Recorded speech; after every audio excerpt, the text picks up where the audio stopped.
Picture this. It's a dead of night, December 16th, 1944, in the snow-choked forests of Belgium. Elite German SS troops, hardened by years on the Eastern Front, creep forward under cover of blizzard and darkness. They are the spearhead of Hitler's desperate Ardennes offensive, the Battle of the Bulge, aiming to split Allied lines and seize victory from defeat. Intelligence says the American positions ahead are weakly held by re-echelon troops. Easy prey. But as the Germans close in, a low mechanical growl pierces the wind. Suddenly, the night erupts in fire.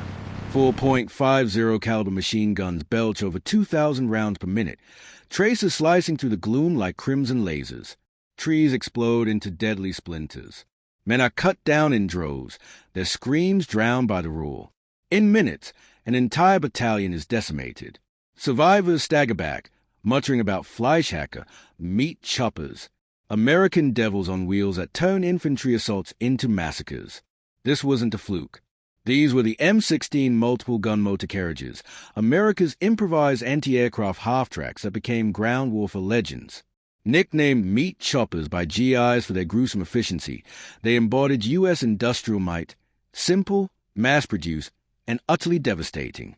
But how did a vehicle designed to swat planes from the sky become the Wehrmacht's worst nightmare? And why did it prove that Yankee ingenuity could crush Nazi engineering? Buckle up. This deep dive into forgotten World War II firepower will keep you hooked with suspense, real hero stories, and mind-blowing stats. We'll uncover the origins, the blood-soaked battles, and the legacy that still echoes in modern warfare. If you're a World War II buff, you won't want to miss what happens next. The birth of a beast. From truck to tank killer, World War II demanded mobility. Tanks and infantry needed protection from Luftwaffe dive bombers like the infamous Stuka. By 1941, the U.S. Army saw the half-track as a perfect hybrid, truck speed on roads, tank-like tracks for off-road grit. The M2 and M3 half-tracks were already rolling off lines, over 41,000 minutes in 3 seconds produced by war's end, thanks to companies like White Motor and Autocar. These beasts weighed 20,000 pounds, hit 45 miles per hour, and could ford streams or climb 60% grades. Rugged? You bet. Their 147 horsepower engines and 6x6 drive laughed at mud that bogged German vehicles. Early AA experiments started with the M18 and M14, twin .50 cal Brownings on a Maxim turret. Solid, but Luftwaffe raids demanded more punch. Enter the M15 combination gun motor carriage in 1943. Built on the M3 chassis, it mounted a 37mm M1A2 autocannon, firing 120 explosive rounds per minute, flanked by 2 air-cooled .50 cals. The cannon shells weighed 1.34 pounds each, with a 2,000-yard range, perfect for shredding planes or light armor. Over 2,300 minutes and 15 seconds an improved M15A1S were built, costing about $15,000 each, a bargain compared to German flak panzers. But the star was the M16 multiple gun motor carriage, debuting in early 1944. It swapped the cannon for the M45 quad mount, 4 water-cooled M2 HB .50 caliber machine guns, each spitting 450 to 550 rounds per minute. Total firepower, a staggering 1,800 to 2,200 rounds per minute. Ammo belts held 200 rounds per gun, with 5,000 total on board. The powered turret spun 360 degrees in seconds, elevating to 90 degrees for AA work. Crew, 5 brave souls, driver, commander, gunner, and 2 loaders, protected by thin 12mm armor plates. Production ramped up fast. From May 1943 to March 1944, White Motor churned out thousands. Total M16S, around 3,500, plus conversion from older M13S. Why so many? American factories hum 24/7, fueled by a diverse workforce. Women, Rosie the Riveters, welding frames, African-American machinists assembling turrets. This mass output dwarfed Germany's. There's DKFZ 701 half-tracks with 20mm or 37mm guns numbered in the low thousands, crippled by Allied bombings and resource shortages. Suspense built as these machines shipped to Europe. Would they hold against the vaunted Luftwaffe? Or prove another Yank gimmick? The answers came in blood and fire. Trial by fire, Italy and Normandy set the stage. The M15 and M16 first tasted combat in Italy, 1943. Allied convoys snaked through mountains, vulnerable to German airstrikes. Hey, the half-tracks prove their worth. An M15 from the 1st Armored Division downed 3 Ju-87 Stukas in one skirmish near Anzio, its 37mm shells exploding wings mid-dive. Gunners cheered as wreckage rained down, but ground threats loomed too. Italian partisans reported Wehrmacht troops avoiding areas with American quad guns, fearing the volume of fire. D-Day, June 6, 1944, Normandy beaches swarmed with half-tracks. M16s from the 467 AAA Battalion provided AA cover mid-chaos. As Allied forces pushed inland, Luftwaffe sorties waned under P-51 Mustang dominance.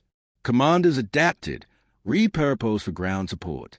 Suspense mounted during hedgerow fighting, Buckage country where infantry ambushes lurked. An M16 crew, low on AA targets, turned their quads on a German machine gun nest.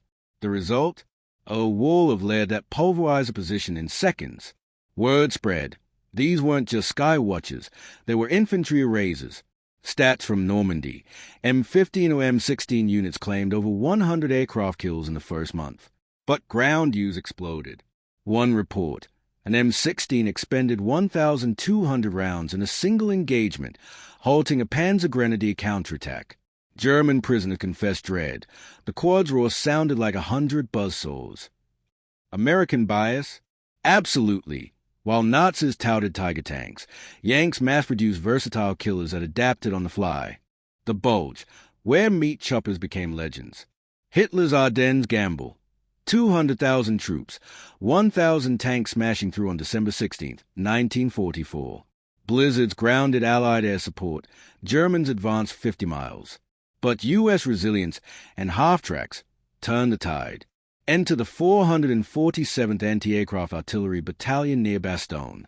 Their M16s, attached to the 101st Airborne, faced waves of German infantry. December 20th, a company from the 12th SS Panzer Division Hitlergen charged through fog. Suspense. Americans heard footsteps, then silhouettes at 800 yards. The Quad .50s unleashed hell. Tracers lit the snow. Bullets shredded trees into shrapnel storms. .50 cal rounds penetrated 1-inch steel at 500 yards. No foxhole safe. After action, enemy attack broken. 40 to 50 casualties. No losses. Germans called it apocalyptic. Real hero, Sergeant Michael Kowalski, fictionalized from reports, commanding an M16. His crew lured Germans closer, then fired. It was like mowing grass, he later said. The 447TH's M16s racked up hundreds of kills, earning the meat chopper moniker. Stats. In the Bulge, AA half-tracks claimed 42 aircraft on December 23rd alone during a rare Luftwaffe push. But ground tally? Estimated 3,000 plus enemy dead from quad fire across the front. M15 Echelon 2.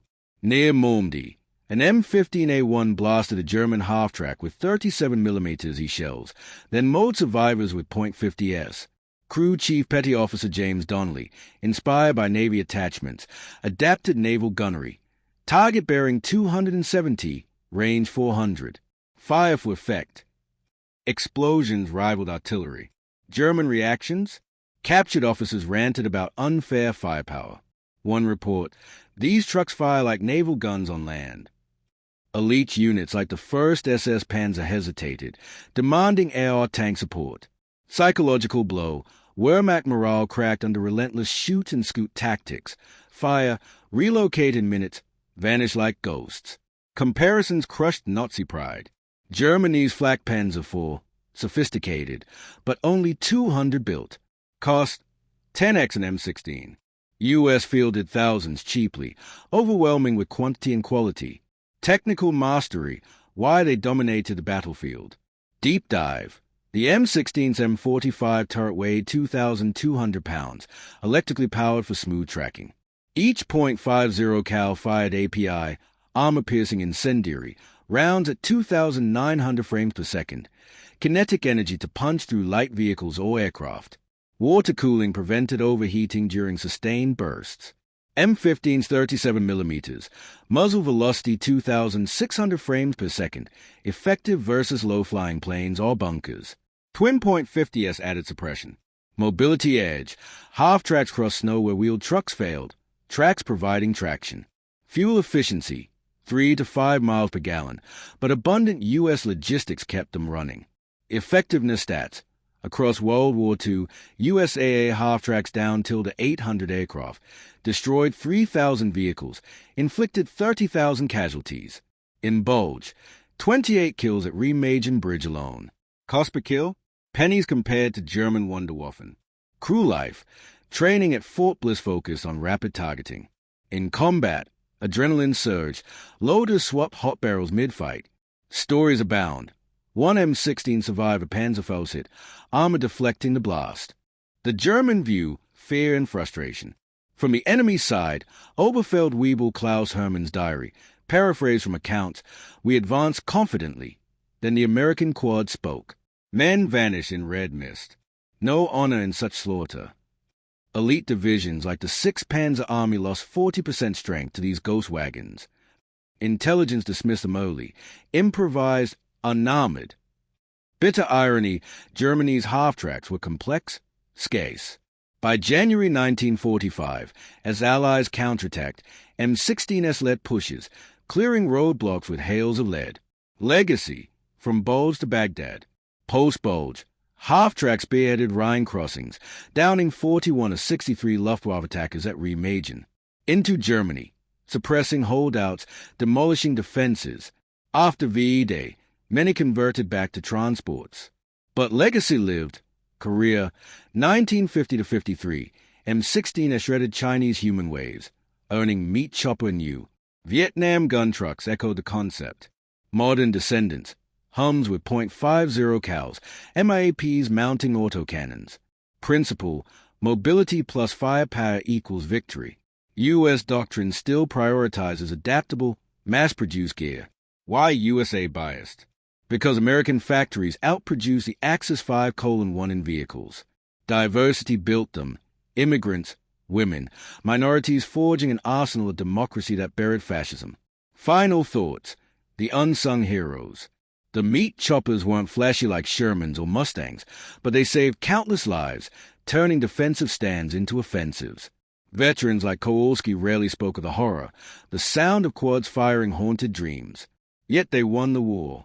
If this tale of American grit gripped you, the suspense of ambushes, the thunder of .50 cals, the Wehrmacht's terror, smash subscribe. Weeks of research uncover these gems. Next, how U.S. logistics crushed Rommel in Africa. What World War II weapon next? Comment below.